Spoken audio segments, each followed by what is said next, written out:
Australian story television segment Happy Days is a raw documentary telling the story of an ordinary couple, Gail and Mac Shan, who have overcome the pain of a traumatic experience whilst sharing their story of hope and love. It resonates with the audience because it is a tale about survival in the remote Australian bush, where hope, acceptance, love and lifestyle can change lives for the better despite severe trauma. Their connection to the remote Australian landscape is fascinating. The audience is invited into their world and leaves this story feeling amazed and inspired. The documentary opens with a pan shot of Gail driving a tractor on their huge remote farm in central Queensland. She is driving with her feet.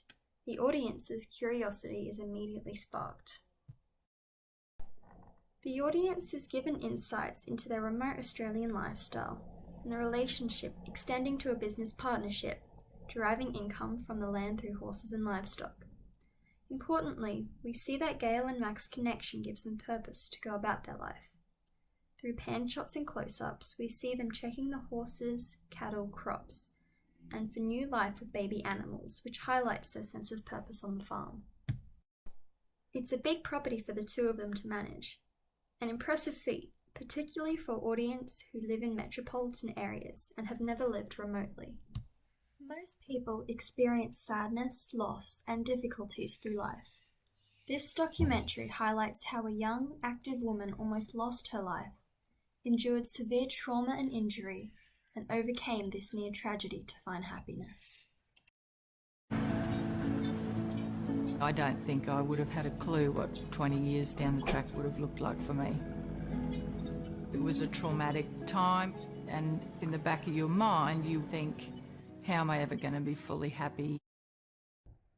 The audience is taken back in time 18 years ago through archival footage and individual interviews to discover that Gail was involved in a tragic and shocking accident where she lost her right arm when she and her husband Mac were digging a new fence. This is shown through the reconstruction of events and diegetic sounds with the triple O call from husband Mac. Ambulance, what's the location of your emergency? Yes, I'm on a property at Moorama. It's Cantor Park, and we're in desperate need of an ambulance. And how she's going? Her arm's just absolutely smashed, and I don't even know if she's alive. Okay, mate. It's really true. The blurry, fast-paced scenes create a frantic atmosphere, displaying the urgency of the situation. It is confronting. We witness the injuries, rehabilitation, and the lifelong impact for Gail and Mac, and the difficult decisions they make because of this trauma. The audience sees young newlyweds with their lives shattered. The viewer feels a sense of loss, empathy, pity, and hopelessness. There is uncertainty as to whether they'll get through this. When the doctors told us that the left arm was paralysed and, to their knowledge, irreparable, we were terrified of telling Gail because we thought she might not want to go on. The documentary has a raw honesty which captures a pure love and dedication between Gail and Mac. The audience considers that some relationships might not have lasted, especially as they were so young. However, Mac's role as Gail's full-time carer illuminates his dedication to Gail through very difficult times. It wasn't always easy, but it reminds the audience that love is imperfect and messy. Not a bed of roses in the way social media can portray marriage. You know, if Gail and I have an argument or a bit of a blue about something, as females and males never see everything eye to eye, in our situation I've then got to go and clean her teeth and take her makeup off, and there's no cooling off period that some husbands and wives may have. Some may agree with the running theme of love conquers all, but does it? It's a normal assumption for a couple to have children, for a woman to become a mother. This assumption is challenged when Gail and Mac make the difficult decision to not have children. Through separate interviews, the audience is given an insight into their reasoning.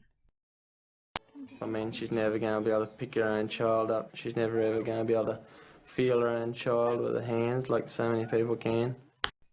Not being able to care for herself, let alone her child, and relying on someone else to care for your child invokes a sense of the motherhood experience being diluted or lost. It's always going to be a hole in our lives, but we've got so many nieces and nephews on both sides of the family. Cutscenes throughout the documentary give insights into the family's response to Gail and Mac's decision to not have children. Kylie and I both offered to carry their children for them, and we were absolutely dedicated and ready to do that for them. We honoured their decision.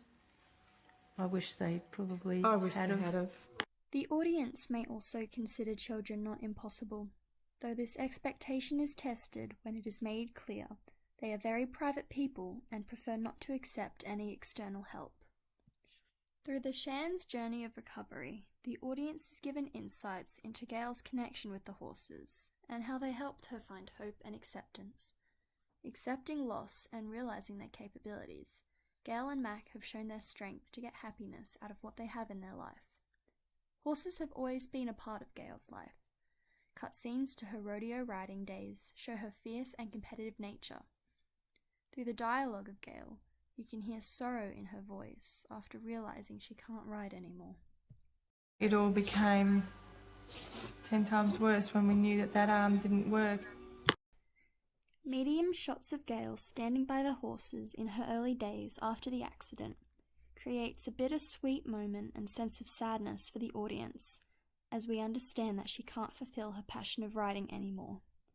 Although Gail couldn't ride, she found a way to stay involved with them by running a horse breeding business, and cutscenes to today display the strong companionship they both have with the horses.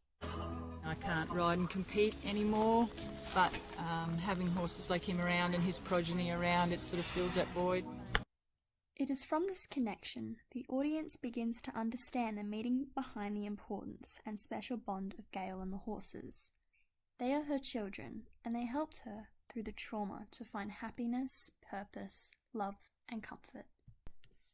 This documentary was voted by Australian viewers as the most popular segment in its 25-year history. It resonates with the audience as we are invited to think, question, learn, and be inspired by ordinary Australians living extraordinary lives. Anyone that knows them or sees them together and sees the partnership they have can't help but admire it. They're top notch. The paradox is that it hasn't always been happy days for Gail and Mac Shan, as they've suffered far more than most. It is their connection to their land and love for one another that has helped them survive this trauma to find acceptance and hope. We've been through some horrific years of drought and some tough times, but we have worked and managed through those years together and come out the other side, and having beautiful green waving grass around us, beautiful fat happy calves, cows, horses, foals, and doing what we absolutely love. So this is where we are now.